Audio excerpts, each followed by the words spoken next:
नमस्कार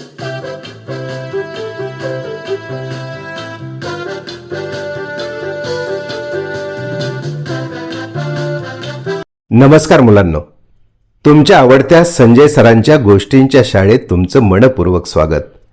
मुलांनो, आज आपण ऐकणार आहोत एक प्रेरणादायी, विचार करायला लावणारी आणि संवेदनशीलता जपायला शिकवणारी सुंदर गोष्ट.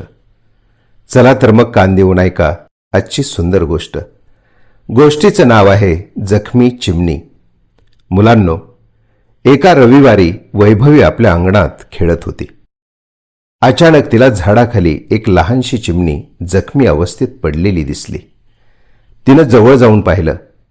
तिचं एक पंख जखमी झालं होतं, दुखावलं होतं. वैभवीने तिला अलगद आपल्या हातामध्ये घेतलं. आईला हाक मारली. आई घाई गडबडीने बाहेर आली. आईने वैभवीच्या हातातील ती जखमी चिमणी पाहिली.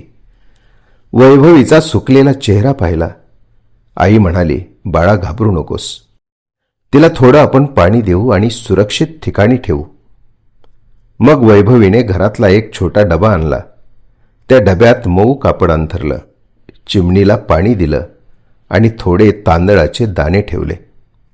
मुलांनो, वैभवी दररोज शाळेत जाण्यापूर्वी आणि शाळेतून आल्यावर ती चिमणीची काळजी घ्यायची बरं का. काही दिवसांनी चिमणीचा पंख बरा झाला. चिमणी ठणठणीत झाली. एके सकाळी वैभवीने डब्यातून तिला बाहेर काढलं आणि काही क्षणात चिमणी फडफडत आकाशात उडून गेली. वैभवीला खूप आनंद झाला. वैभवी आनंदाने म्हणाली, आई बघ ना, ती आता उडते आहे. आई हसून म्हणाली, बाळा, तू फक्त एका चिमणीला मदत केली नाहीस, तर तू माणुसकी जपली आहेस. मुलांनो, त्या दिवसापासून वैभवी आपल्या घरासमोर पक्ष्यांसाठी पाण्याचं व खाऊचं छोटं भांडं ठेवायला लागली. हे तिचं चांगलं काम पाहून शेजारच्या मुलांनीही तसंच केलं. हळूहळू वैभवीच्या गल्लीत प्रत्येक घरासमोर पक्ष्यांसाठी ठेवलेली पाण्याची भांडी दिसू लागली. एका छोट्या दयेच्या कृतीने अनेकांच्या मनात प्रेमाचा झरा वाहू लागला. मुलांनो, दया आणि करुणा हीच खऱ्या माणुसकीची ओळख आहे. दयाळू मन हेच सर्वात सुंदर मन असतं. दुसऱ्याच्या दुःखाची जाणीव ठेवणारा माणूसच खऱ्या अर्थाने मोठा असतो. मुलांनो, गोष्टी संपतात, पण त्यातून मिळालेला विचार आयुष्यभर सोबत राहतो.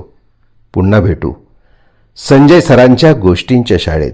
तोपर्यंत रोज एक गोष्ट, रोज एक नवा विचार आणि रोज एक चांगलं काम. धन्यवाद.